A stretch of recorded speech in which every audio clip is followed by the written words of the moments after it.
nobody's running, ain't nobody's hiding, nobody's ducking. I mean, Crawford's going to be right there, ready to trade blows with Canelo Alvarez. Why did you use that word war? Why are you feeling that way? If you go down the list and ask me about tactical advantages, most of them are Crawford. Crawford could see everything coming. He could see everything coming that Canelo threw at him. He was reading it so well. His guard was so tight as well when he was up at the ropes, when he was exiting, looking to move around. They looked about the same size, but that was a brilliant performance. And what can you say? I mean, you got to give him his credit. He created a lot of history. He dreamt this fight. He willed it to happen. A lot of people, not me, but a lot of people laughed at him, said, forget about it, no chance against a bigger guy like that. Stephen A. Smith reacted passionately to Canelo Alvarez's loss against Terence Crawford. He said Crawford had been chasing this fight for years to cement his legacy. In Smith's view, Crawford proved himself on the grandest stage, becoming the champion and dimming Canelo's spotlight. He stressed this wasn't just another win, it was a defining career moment. Division world champion out of Omaha, Nebraska.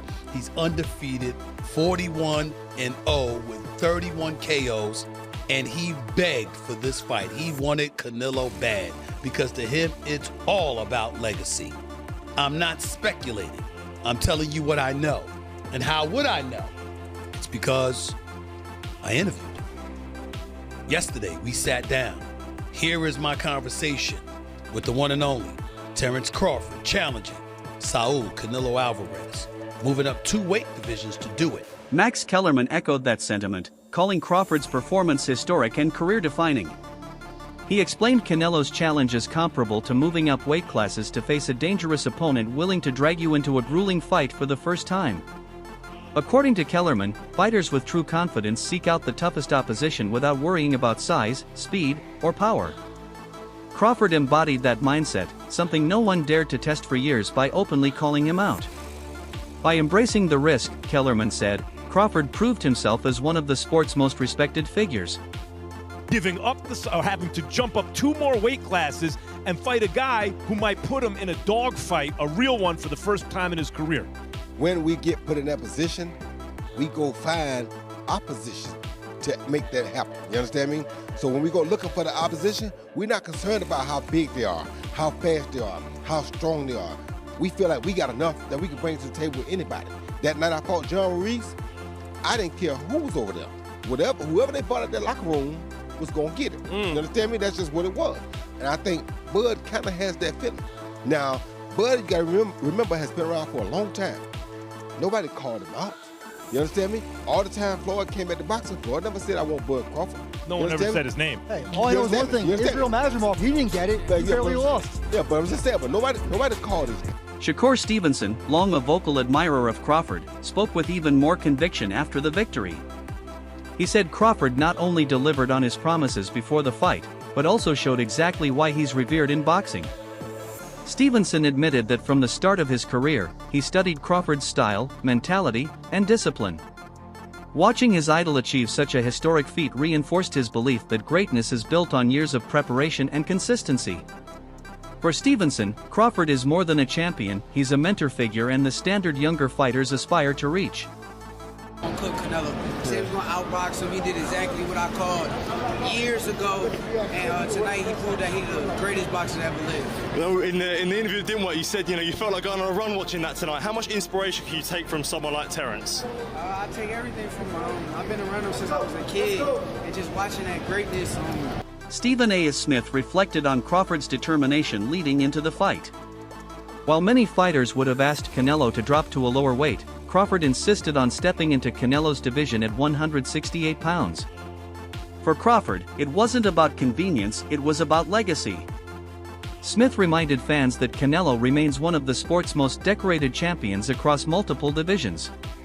By targeting Canelo at his natural weight and refusing to compromise, Crawford proved he was chasing greatness at the highest level possible. 1-0, Molly, with 31 knockouts. He's taken on all comers. I asked him, you're moving up in weight. Why would you not try to get Canelo to come down from 168 to 160 to meet you halfway since his last fight was at Crawford's last fight was at 154? Crawford said, I want what he has. I want to go take it. I don't want to make, I don't want to make concessions and alterations. I'm coming to take what he has. and you look at him, and no one believes that he can't pull it off. He can box, he can punch, he's smart, he's elite, and he wants Canelo. He begged Canelo for this fight. Aid Oladipo highlighted the dramatic turnaround in public opinion. Before the fight, critics dismissed Crawford as too small, too old, and unfit to challenge a powerhouse like Canelo at a higher weight. Yet afterward, many of those same voices praised him. Aid stressed that Crawford earned every bit of recognition because he took the hardest path, moving up divisions and facing a dominant champion without shortcuts. By beating Canelo decisively, Crawford showed his success comes not from size or youth, but from skill, discipline, and sheer determination. Did it again a few hours ago against Canelo. And what makes it even special or more special for Crawford is that he did it jumping up, as we know, a couple of weight classes. He did it against one of an all-time or another fellow all-time great, and he did it against someone who was undisputed and still a pound-for-pound top 10 guy. That's what Crawford did, people. So, you know, all those things people were saying in the lead up to this fight, you know, Canelo's going to be too strong, Canelo's too experienced, Crawford's going to be 38, all that. You have to remember all of that when you give Crawford his flowers. Don't like, oh, well, you know, Canelo looked old. No. Oh, I don't want to hear any of that. I've started to see a few people on Twitter start to kind of sort of find excuses already. No. Remember everything you said, because Crawford deserves all of that. All of that. Crawford was incredible. Honestly, in the pocket, he was at times showing Canelo, no, I'm stronger than you. I'm going to bully you. Oh, you think you're going to get me in the clinch because you're Mr. 168? No, look at the size of me. I'm jacked as well. I'm swole. And he was moving Canelo around. So by doing that, he got his respect. He didn't switch to orthodox once, stayed in the southpaw stance because he realized early, oh, Canelo don't like this. Canelo does not like this southpaw stance. Canelo's tripping over himself. I'm going to stay here. I'm not going to switch it. No, I like this work. I'm going to stay here. On the ropes, it's like, okay, come in, because you know when you come in, you know I've got that as well, and I can hurt you as well. Spinning off the ropes. His jab was fantastic. They put up the jab numbers. He was out jabbing Canelo, like, it was almost like 10-1, maybe even 20-1. It was fantastic, and when he needed to land those power shots, he was landing those power shots. It was an incredible performance. The Wade Concept analyst shut down the narrative that Canelo's loss could be chalked up to decline. He pointed out that Crawford is older than Canelo, so age can't be used as an excuse. Plus, Alvarez had every advantage: weight, power, and experience at the division. Yet Crawford still beat him. His point was clear: this was not about Canelo fading, but about Crawford rising to another level entirely. By dismantling excuses, he reinforced the win as authentic, legitimate, and historic. More tight, more fundamentally sound. While Canelo, even when he was able to get to range, which wasn't a lot, it wasn't often, he was having a hard time landing clean because everything was super wide and out here and to the body out there. And Crawford would either circle out to that same side, to Canelo's lead hand side, he would circle away because Canelo would step straight to Crawford and chase him and not necessarily cut him off. And even when he threw that hook, I was looking for the hook from Canelo, right hand as he stepped through, right? Corral with the lead hand, bang the right hand because you're fighting a southpaw. So yeah, your jab may not be as effective in landing and managing distance and all those things, even though for Terence it kind of was. For Canelo, I was expecting a lot more of that right hand down the middle and over the top, and him jabbing his way, feint jab right hand, and then that lead hook that I thought he would be able to corral Crawford, because Crawford did want to move away from Canelo. He did. He wanted to move away from that power hand. Smart to do. Canelo never took that extra step to step outside of Crawford's lead foot. Again, that orthodox southpaw matchup, it's always going to be a battle of that lead foot. He never took that next step to get outside of that lead foot and then step through Crawford, step to his left where Crawford was going and land his right hand. He just felt like he was falling off to his right with his right hand, and once he fell off to his right after he threw the right hand, there was no follow-ups because he was off balance and Crawford was out the gate and circling back to reset the action. This was a masterful display from Terence Crawford. And again, I looked at this fight, and I don't want to do the thing where I said, oh, you know, Canelo's washed, he's over the top, he's old. Terence Crawford's older than Canelo. Is he as weathered as far as fights are concerned? No. But You can only do one thing when talking about this fight, and that is give credit to Terence Crawford. If you want to say Canelo looked old, that's fine. That's on you. I'm not. Former world champion Froch broke down Crawford's tactical brilliance. He explained that around the 6th and 7th rounds, Crawford realized he needed to press forward and take control. His jab became the key weapon, disrupting Canelo's rhythm and forcing him backward. Froch praised Crawford's intelligence for adjusting at the right moment, seizing control instead of letting the fight drift. Punches on the back foot, sort of dictating the pace. And then after about round 6 or 7, Canelo Alvarez knew, 1 second. I need a little freshener. Canelo knew he had to step on the gas. He knew he had to put the fight on its front foot and take it to Terence Crawford and start to try and catch him and bang him up. And when he headbutted Crawford, I thought that could be the start of it. A little bit of a nut, get that down. Yeah, I don't know if there was a cut, but the referee stopped and had a look. And I thought, now Canelo's going to step on the gas.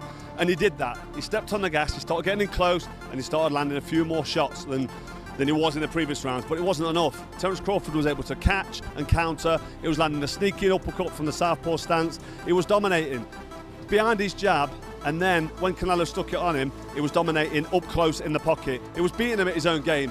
Canelo Alvarez must have been fuming in there. He must have thought to himself, what can I do? He couldn't do anything. He needed to pick up the pace, put the pressure on, and sustain the attacks. And I don't want to take anything away from Terence Crawford, but Canelo Alvarez couldn't do that. He couldn't do it for long enough. Crawford looked like he could have done 20 rounds in there tonight at that pace, the way he was dictating and controlling. And Canelo Alvarez was getting marked up, he was breathing heavy, he was getting tired, he was reaching with shots, and he was getting torn apart. It was an absolute masterclass by Terence Crawford. Canelo tried, Canelo came and he had a go, but to be honest, I don't want to rain on the parade of Crawford, but Canelo Alvarez, for me, is well past his best now. He's seen better days. He hasn't got the pace, he hasn't got the fitness to sustain the attack. Afterwards in the interview, he said, I felt great, it's great, I feel good. And don't forget, Crawford's a couple of years older. So I think it's the miles on the clock. Canelo Alvarez had like 67 fights. I know Crawford's had a fair few fights, but he's about 20 fights behind him. So the miles on the clock have caught up with Canelo Alvarez. He's feeling the pace, he's feeling... Another analyst described the victory as a masterclass in ring IQ. He said Crawford's performance was genius, anticipating nearly every punch Canelo threw. Instead of reacting late, Crawford had studied Canelo's tendencies and was prepared with counters before the punches came. That preparation kept him one step ahead all night, neutralizing Canelo's offense and making it look predictable. While most fighters crumble under Canelo's pressure, Crawford dismantled him with composure and precision.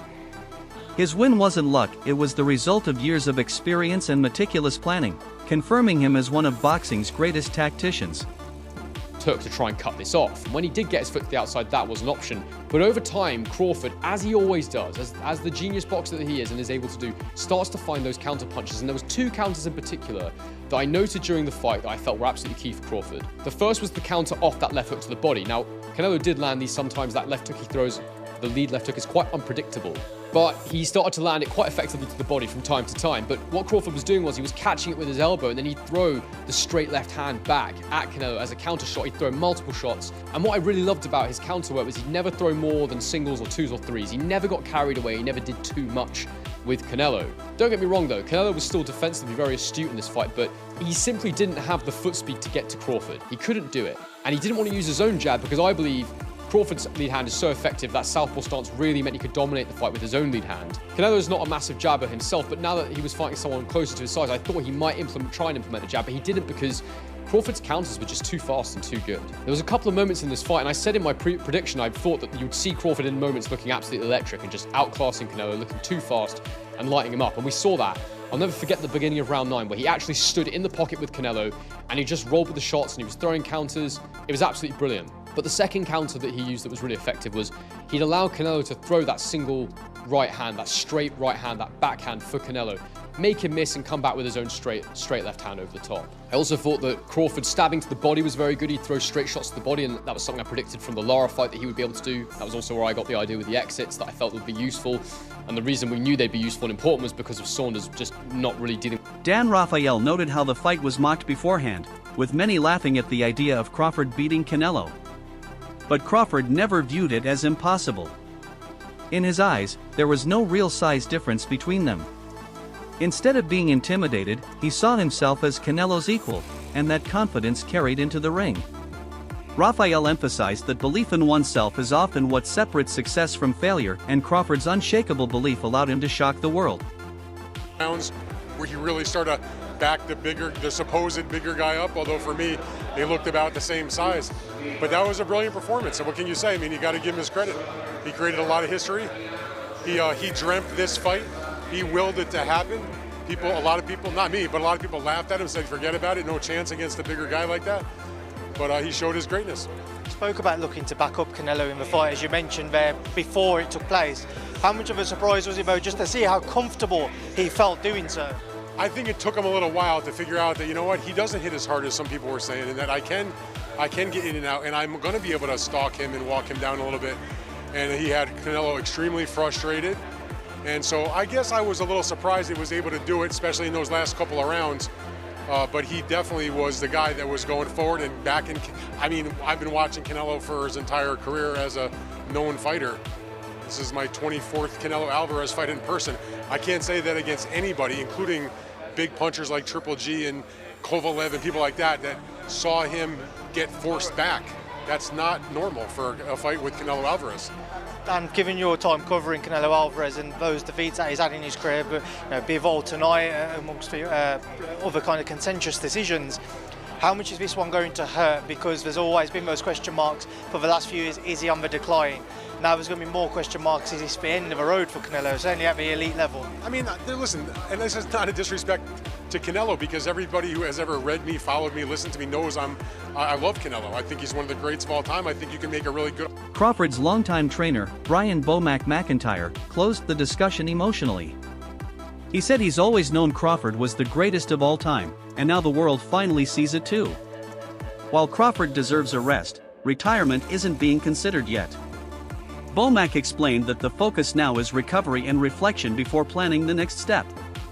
His words carried pride and vindication, acknowledging the years of sacrifice that built to this moment of recognition. Bomac, you've been training Crawford for years. Do you think, okay, is he the greatest of all time? Because now people are putting him in the conversation of greatest of all time. You know that. You think so? You know I know. Okay, what's next for him? You've been training for years. What's next for him? The fans want to know. What's next for him? Break. Take a break. Is he retired or is he going to keep fighting? He just got to take a break. How are you celebrating? Listen, congratulations to you. Listen, congratulations to you. How are you celebrating? Just go have dinner with my wife, man. Okay, well, are you trainer of the year? I'll let the critics worry about that. Last question. Is Terence Crawford retired or is he going to keep fighting? Oh, he's going to keep fighting. He's going to keep fighting? Yeah. You're the man. Be man. Hey, congratulations. Enjoy the win. Thank you. That wraps up today's coverage. Stay tuned for more.